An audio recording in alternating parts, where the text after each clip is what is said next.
Jadi mengenai Joshua gitu ya. Memang ada data intelijen tapi belum terverifikasi oleh saya bahwa dia dicurigai agen ganda Oke. oleh Ferdy Sambo dan atau PC. Putri Cendrawati. Seolah-olah dia ajudan juga merangkap bagian daripada Intel. Nah, itu juga ada masukan itu. Oke. Tetapi agak kesulitan memverifikasi karena dia telah meninggal. Kan begitu. Kemudian mengenai kenapa ada ajudan yang menolak Iya. menembak tapi ada yang tidak bisa menolak. Karena sikap batin orang beda-beda. Iya. Barada E atau Barada Richard Eliezer itu masih polisi baru. Masih anak bawang ya, baru 6 Masih bulan. anak kemarin sore. Betul. Pengalaman dia di kepolisian itu masih sangat minim. Tentu pengetahuannya juga masih kurang.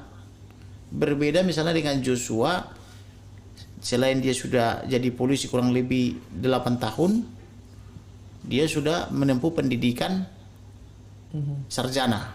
Buktinya kemarin dia sudah nyatakan lulus dan orang tuanya bersama itu yang mengambil ijazahnya.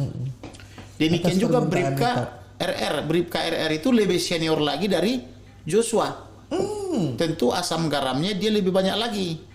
Bahwa dia sudah lebih menyadari bahwa polisi tidak seperti tentara. Iya. Perintah pimpinan bukanlah hukum. Nah, kalau tentara perintah pimpinan itu hukum. Komando. Kalau komandan memerintahkan A misalnya tidak dilakukan A, itu dianggap disersi atau membangkang, boleh ditembak itu demi keselamatan kesatuan atau kompi atau SSK atau apapun namanya itu misalnya. Beda hukum di tentara dengan hukum militer dengan kepolisian. Ya. Karena kepolisian itu sipil. Kalau tentara itu hukum militer. Ya. Beda hukumnya. Jadi di tentara tidak boleh membangkang karena perintah pimpinan itu hukum. Tapi kalau di kepolisian, kalau perintahnya tidak benar, boleh menolak.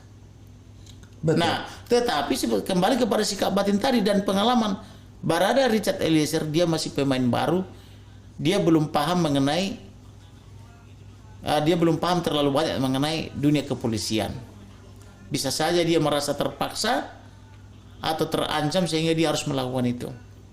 Nah, itulah yang dianalisa oleh teman-teman termasuk oleh ada rekan saya yang sudah termasuk senior. Oh, Ferdy Sambo ini bisa lolos, kata dia kan begitu.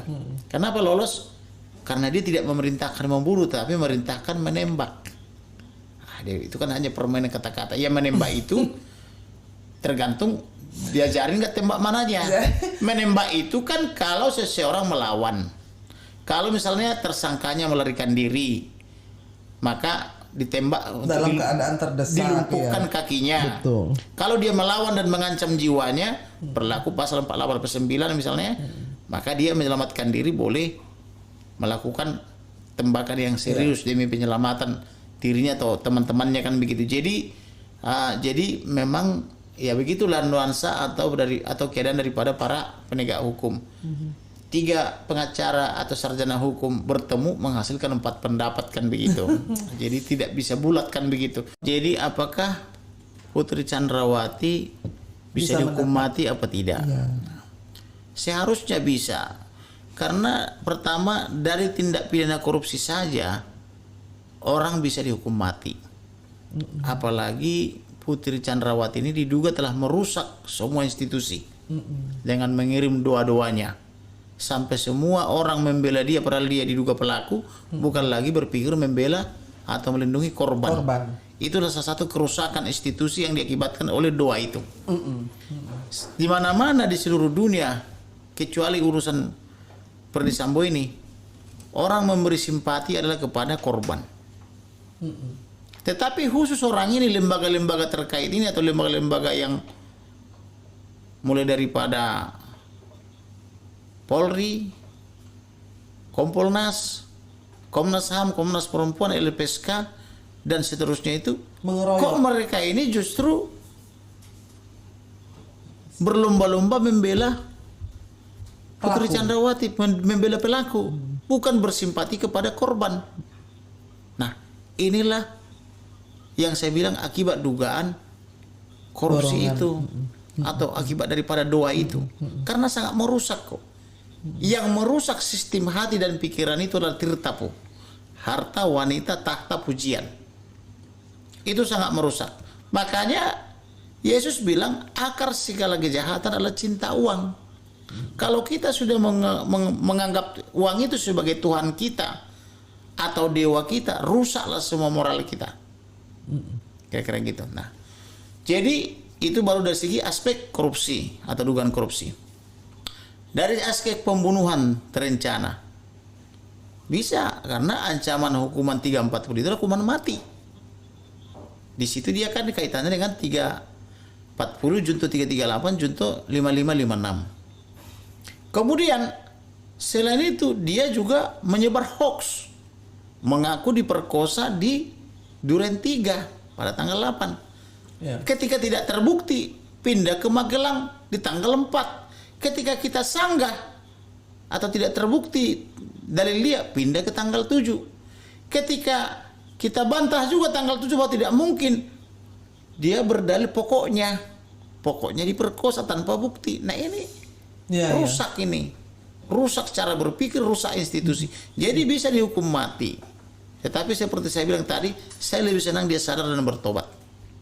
Kepada saudara-saudara saya, dimanapun mereka berada, di seluruh dunia ya, bukan cuma di Indonesia, yang mendengarkan podcastnya Horas Inang ini dari Ito Irma Huta Barat ini,